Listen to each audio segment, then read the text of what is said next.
in a far distant world, untraceable by humanity as it is right now, unless you look on the Steam Workshop. There were 5 kingdoms. Down south, there was the Kingdom of the Rock, led by the immortal King Boulder, who would refuse to hold anything except for a stone hammer. All the way in the north, there was the Kingdom of Iceland, not to be confused with the country Iceland, led by the immortal King Simon Petrikov, who, as a king in a kingdom called Iceland, would hold a weapon that you would obviously expect, a flame sword. It is called the hand warmer though, so I think he just gets cold. In the plains over in the southeast of the map, there is the Kingdom of Monotopia, led by King Boar, who for some reason just refuses to hold anything other than a basic wooden sword. Then over by the jungle, there is the Jumanji Federation, led by the immortal Queen Jack Johnson, who managed to get their hands on an epic druid staff. But lastly, and most important to this story, the Kingdom of New Toddland, led by the infant king Todd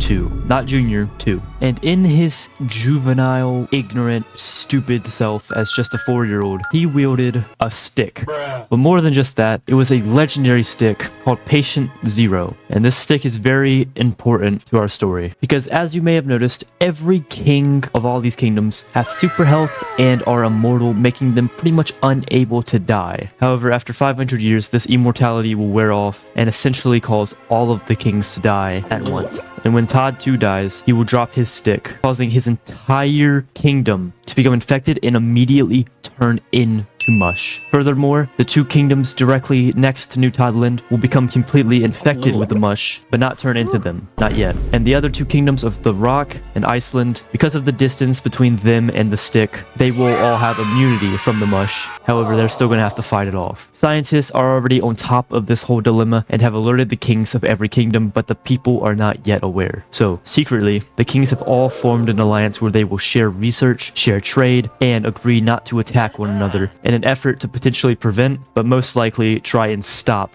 this mush invasion once it happens in approximately 500 years. And that is where our story begins. As we click unpause, all of the kingdoms quickly begin to work and expand. 500 years does seem like a long time, and it is, hopefully giving all of these kingdoms ample time to expand to the entire map and create thousands of people to help fight off the infection. The only thing that we can hope for if we're rooting for the humans is for the kingdoms of Iceland and the Rock to become the biggest ones, meaning that they'll have the highest percent uninfected. But anything can happen. Luckily, it already looks like that New Toddland is kind of being cut off by these kingdoms up here, which is good because it will hopefully limit the size of Toddland unless they decide to go over to some islands over here or something. But I started each kingdom with 500 people, which, you know, will probably go up over time, but it does mean that this world will be packed by the time of the war. But I believe these kingdoms really just need some time to expand, as not a lot is going on in these couple of years that have passed since. So we are going to simulate to halfway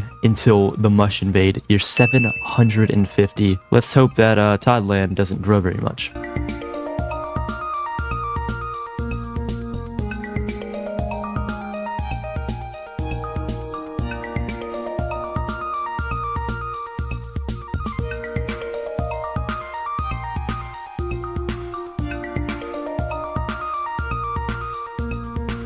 And here we are at year 750, where population has nearly doubled, and this is some insane border gore right here. Genuinely, what the hell is going on here? In a terrible turn of events, the 2 biggest kingdoms are the Jumanji Federation and Monotopia, which both are several hundred past the other 3, and these are the 2 that will be completely infected with the virus. While Iceland and the Rock, the 2 that will be completely safe, are not doing so hot, and New Toddland itself has almost 800 people and has slithered its way down the crossing here. And not to mention, they just randomly snagged a village over here in the jungle, so that's going to be another insurgency point for the mush. This is not looking good for the humans. All of our kings are looking just fine. Actually, looks like Boar died. I'm not actually sure how that's possible, but honestly, who really cares? He was the most boring king out of them all. But Jack, Boulder, Simon, and Todd, they're all doing a-okay. And at this point, if you're wondering how the Order of the Mush is doing, combined they have over 2,100 soldiers and 45 total villages, but subtract that by about 300 soldiers and 700 total population, as New Thailand will completely fall into madness. Oh my god, hold up, I'm sorry, I'm just noticing how bad this border gore is. Monotopia, right here, you know, they have a great border right here. They have the entire southeastern plains under their control. Then they just have 3 random villages over here. You know, the part I understand least about this is even though it looks like this is just one big ocean, the crossing in the middle here has no clear path across. Meaning that if Monotopia actually wants to access any of their other kingdoms here, especially the coastal one, they gotta walk over there. They gotta walk all the way through over there, but yeah, whatever. And this one might even be worse. The rock right here, they have, you know, they have the entire rock lands except for that one Monotopia kingdom. Everything's fine. Then they got one kingdom here, but you know, whatever, because they can just simply boat there, right? It's perfectly fine. What about this guy? All the way up here in the north. Are you telling me they're just gonna walk all the way up there? Shout out to the Jumanj Federation and Iceland for being normal and just not having anything crazy. But honestly, at this point, I don't think it's really gonna matter. Once the Mush invade, all the kingdoms are gonna look the same. But before we advance the Mush invading, let's look at interesting people to see if anyone we know is cool. The highest level is Mr. Boulder, level 20. Nice. Simon Petrikov is the richest. Jack Johnson has the most kids, but the most births goes to Boulder. Both Todd 2 and Jack Johnson are the happiest, however they won't be for long. Boulder is the saddest. Why is he sad? Okay, just a lot of death here. A lot of death of a family member. Lost a lover. Yeah, jeez. Wait a minute. Why is having a meal gave him plus 20 mood, and then when someone in his family died, he lost 20? You're telling me eating like a meal from like Taco Bell, and then someone in your immediate family dying is like they equal out? Yeah, honestly fair. Taco Bell is pretty good some of the time. I kind of agree with him. Simon is actually the smartest, which is interesting because I didn't give him any like smart traits or anything. And Boulder has the most health with 28,000. But anyway, nothing much else to say. The borders that we see right now are pretty much what's going to be the same for the next 250 years. But I guess let's just hope that these smaller kingdoms can expand even more to give the humans a better shot of winning.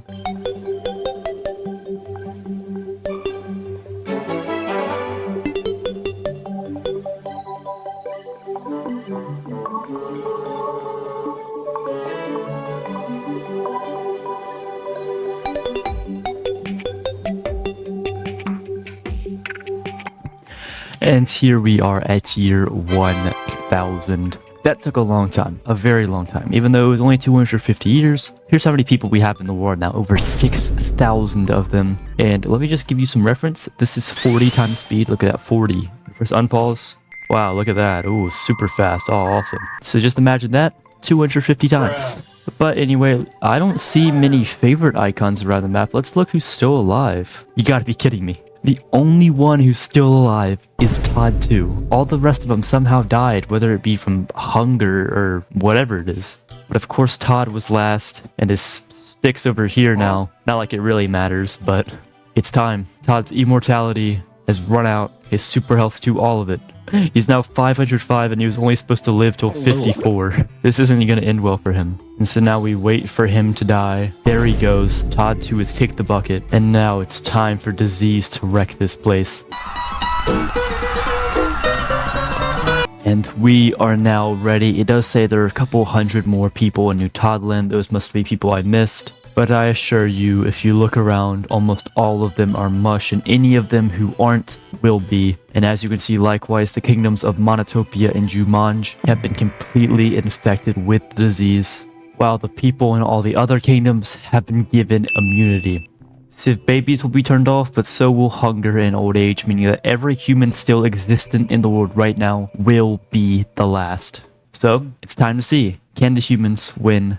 As we unpause, chaos begins. Now, New Toddland is directly next to the rock. However, since all these people have immunity over here, the mush won't really be an issue. But over here in Monotopia, as you can see, every human lost will become a new mush gained. And the same story goes for the Jumanj Federation over here too, as unless they can act, the mush will slowly take over. And that seems to be the trend, as we can see large waves of mush right here sweeping into Monotopia, destroying and killing hundreds of people at a time.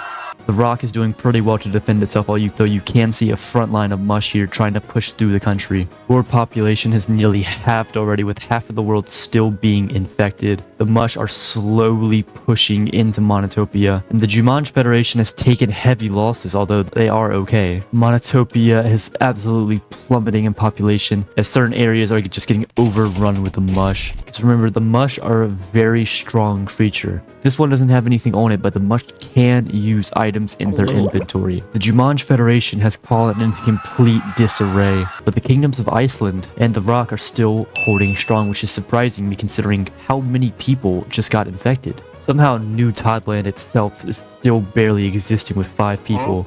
But it's over for Monotopia, at least over here. There's still a couple of villages still alive over here on their west coast, but they're falling quickly. But however, in the north, the mush seem to be mainly contained, except for down in the south. They were absolutely wreaking havoc on the rock as they kept pushing west, not infecting but just straight up killing the inhabitants. And the kingdom of the rock, at least in the south, was almost completely overrun and destroyed, leaving several thousand mush to take their place. However, in the north, luckily, the mush threat had been contained. Mainly through the help of Iceland, the Jumanji Federation continued to exist, albeit very weak. But since there were no more humans being added to the world and only more being slain, going up against around 1,000 mush, the humans had only one option left: to gather every single person that they had and charge at the mush, hopefully destroying them once and for all. It was their only hope. The humans broke down doors to get every single person out of their house. The humans were able to collect every single person and gathered up into a group, almost 1,000 of them exactly, going up against a huge army of the mush from all of their fallen brothers. Every single remaining naval ship was collected up top to launch bombs on all of the mush, while the people began charging in to attack. As the army charged in, the fights were absolutely legendary. So much carnage and chaos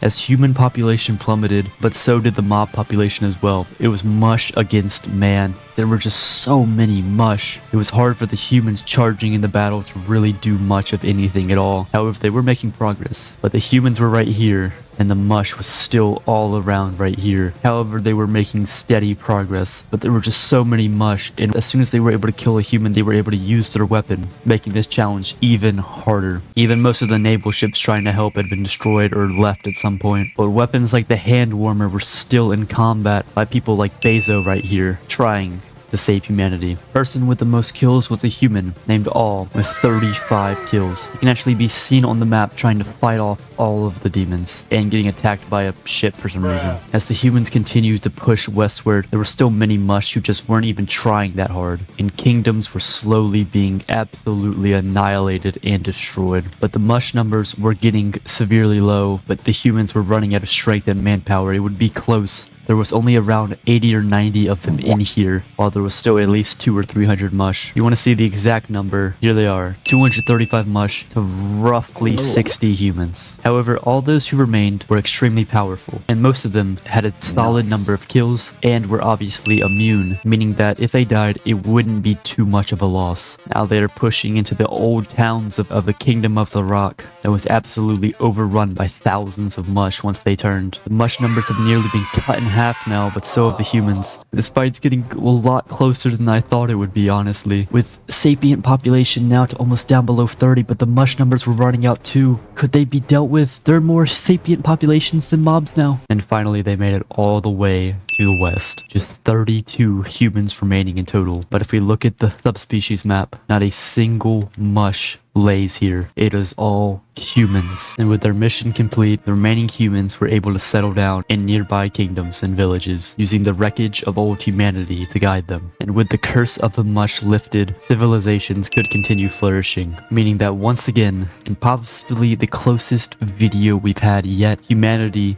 was able to survive. That was absolutely insane. I thought humanity had no chance when I saw Rockland getting overrun by probably all the mush from Monotopia rushing over there. But I mean, if you look at the items, the hand warmer is still alive with 9 kills, but so is Patient Zero with 2. That could mean anything. Maybe the mush isn't quite gone yet. But anyway, that is all for today. If you haven't already, make sure to like and subscribe, please. It helps a lot. And I'll see you guys in the next one. Farewell.